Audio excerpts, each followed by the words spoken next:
Hello ladies and gentlemen, Big Daddy Top Hat here. Those who are old enough to remember the dawn of the 90s will no doubt remember the insane popularity of Street Fighter 2. The game that is often credited for rejuvenating the arcade market and making a huge splash at home.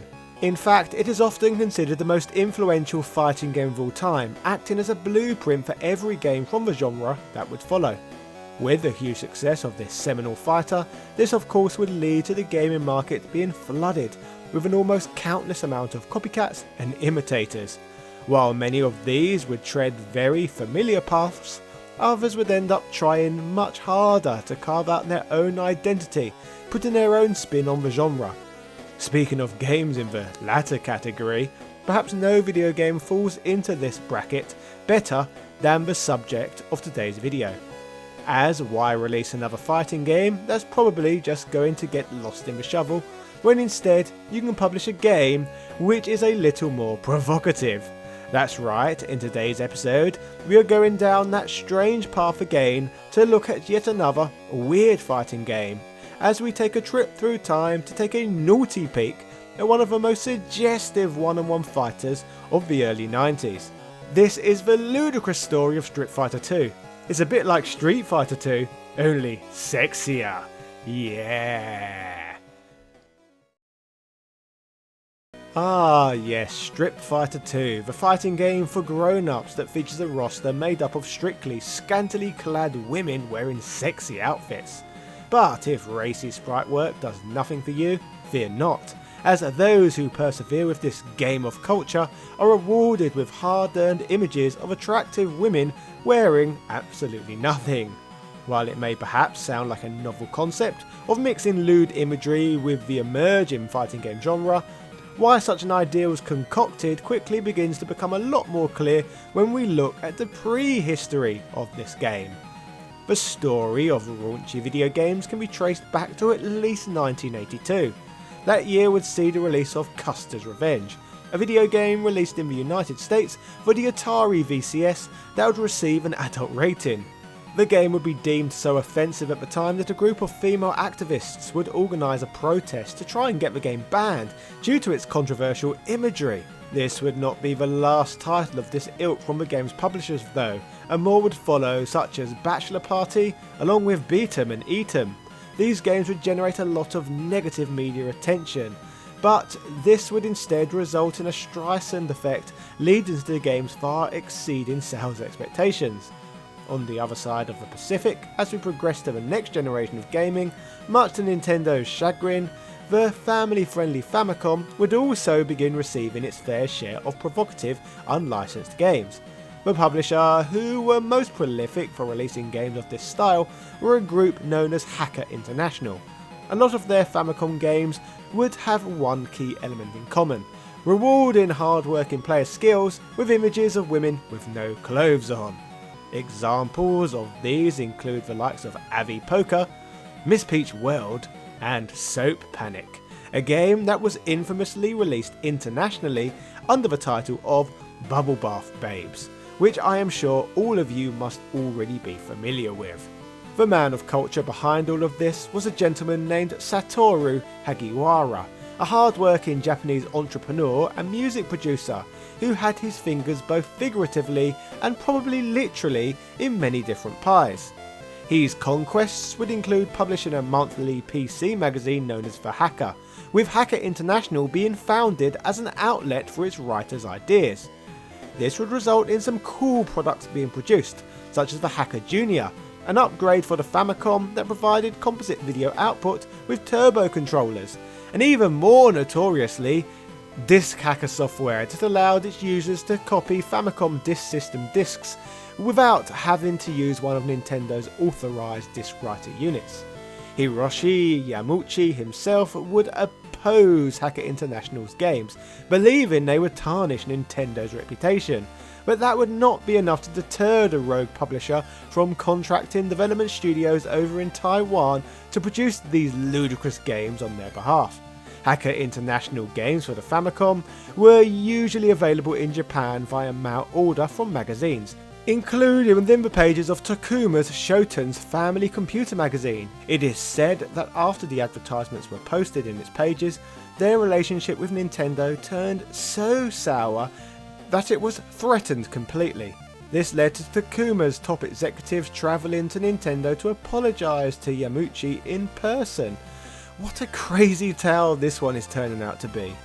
While Nintendo were clearly no fan of Hacker International and their highly cultured games, NEC with their PC Engine console brand were far more tolerant of Satoru Hagiwara's Motley Crue's shenanigans. Games for the PC Engine and PC Engine CD would be published under Hacker International's Game Express brand, and NEC would even go as far as thanking the group for assisting with producing extra console sales. PC Engine hardware would receive over a dozen Game Express games, and amongst them would of course be the coveted Street Fighter 2. You see, from Hacker International's perspective, everything about this game made sense, as not only would they be relying on their trademark selling point of provocative imagery, but they would be simultaneously cashing in on the success of the Street Fighter 2 craze.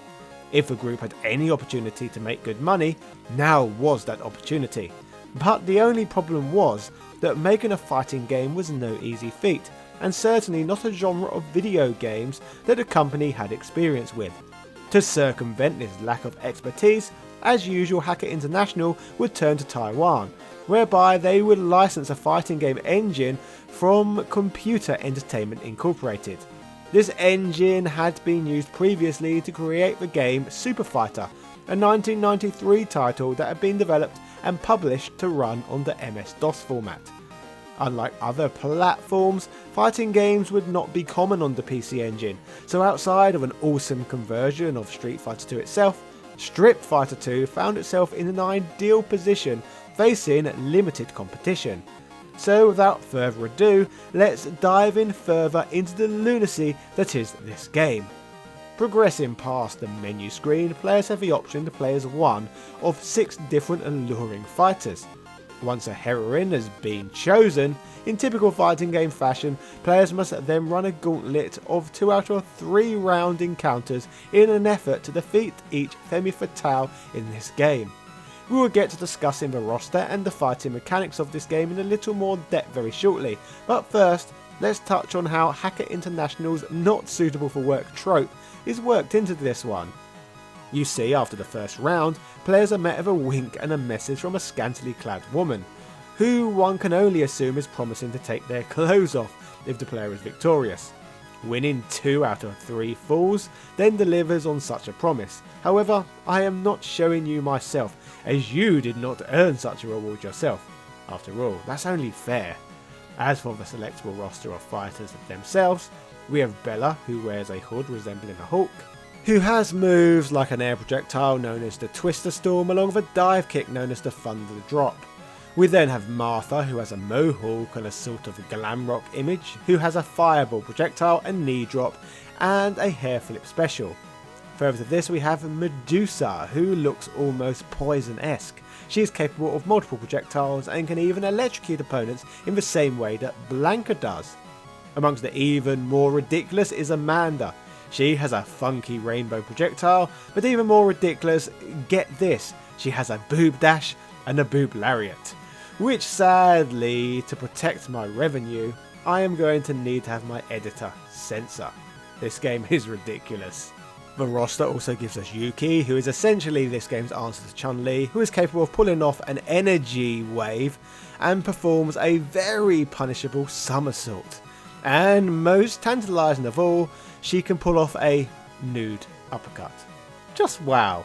Finally we have Nina, who fights in alluring lingerie, and while Yuki looks more like Chun-Li, Nina on the other hand is capable of emulating the first lady of fighting games' multi-hit lightning kick, as well as being able to utilise a lightning whip as well. Rather surprisingly, there are some depthy breakdowns online explaining how to perfect your skills playing this game, such as an insanely detailed mechanical guide which can be found on Game FAQs written by Kaio Mu. They describe the game as being held together by gum, but that doesn't mean it isn't possible to make sense of it. Street Fighter 2 is a fighting game whereby light, medium and heavy attacks are all possible, with light attacks being the most reliable due to their speed. The other buttons, on the other hand, are best utilised to pull off the game's special moves. Blocks, throws and crouching are all also possible in the game, with throws not working on a character if they're crouching down. In matches, when they take enough blows, like in Street Fighter 2, characters can also enter a dizzy state, which lasts about 4 seconds and cannot be broken off. The game is floaty looking, lacks refinement and has a control scheme that can result in slow and choppy play. But let's be serious for a moment. Did anyone buy Street Fighter 2 because they were simply seeking out the most playable fighting game? I highly doubt it. Those who have the testicular fortitude to make it to the end of the game are rewarded with a slideshow showing all the women in the game taking off their clothes yet again, resulting in an ending delivering exactly what gamers paid for. So that just about rounds things up as far as this fighting game goes. Basically, it's a substandard fighting game that has a few naughty bits here and there. As for Hagiwara, the mastermind behind pushing these games, on GameDeveloper.com in 2011, he documents in an interview what motivated him to have developed these unlicensed games. He reminisces about the 80s and early 90s, stating that, at around that time I had a lot of negative emotions towards the collusion and under the table agreements publishers had with each other. Even so, none of the products we made broke any laws, he said. The music industry ran under a set of well-defined laws, so perhaps that experience affected me a little too. But either way, I didn't think to myself that we wanted to break the law of our products. Because they were weak games, a lot of them went down the adult track. We called them semi-adult. We established the Games Express brand near the start of the PC Engine's life. I liked the hacker brand because it had sort of a bad boy image, but by that time it was starting to get too associated with criminal behaviour, so I felt like it needed to change. Hacker earned a lot of its fans during the PC Engine days, and we sold a surprisingly large amount of games. While Hacker International or Game Express, or whatever you want to call them, published unlicensed games for so long, this all changed for the company with the release of a Sony PlayStation. Here the company would rebrand once more, this time as Map Japan. But the real question is, why did Hagiwara have a change of heart? He states, the biggest reason was that I liked how Sony was doing things. The PlayStation basically destroyed the game distribution scheme that was in place when it launched. They had a stated goal of creating a completely new type of game business, and I was really impressed by that. Once we started developing games though, other makers got into the scene. You started to see 2,800 yen re-releases, and worst of all, I stopped being interested in games, so that's why we quit the business. I wanted to wrap that up while we could still do so, and try something new. After releasing 15 games for the Sony PlayStation, Map Japan would finally close the business in 2001. But those who are familiar with their strange games will never forget the controversial legacy that the Rogue Group left behind. Despised by Nintendo and celebrated by perverts everywhere, Hacker International have left behind a hilarious mark. From Bubble Bath Babes to Street Fighter 2 to the hilarious Final Fantasy parody known as High Leg Fantasy.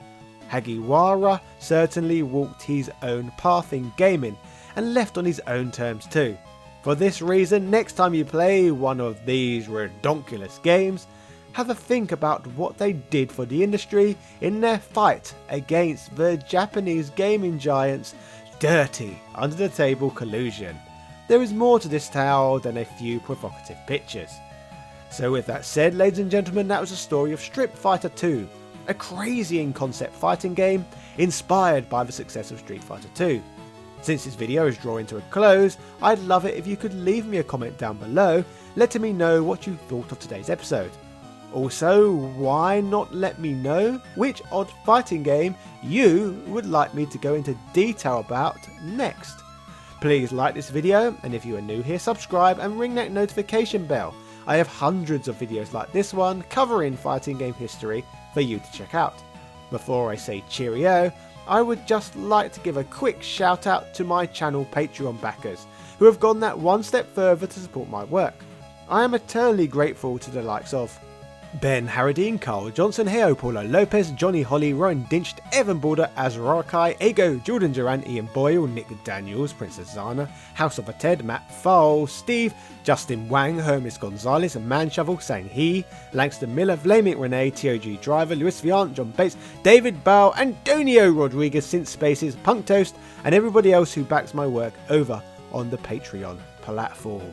It is appreciated so bloody much. Yeah. Cheerio.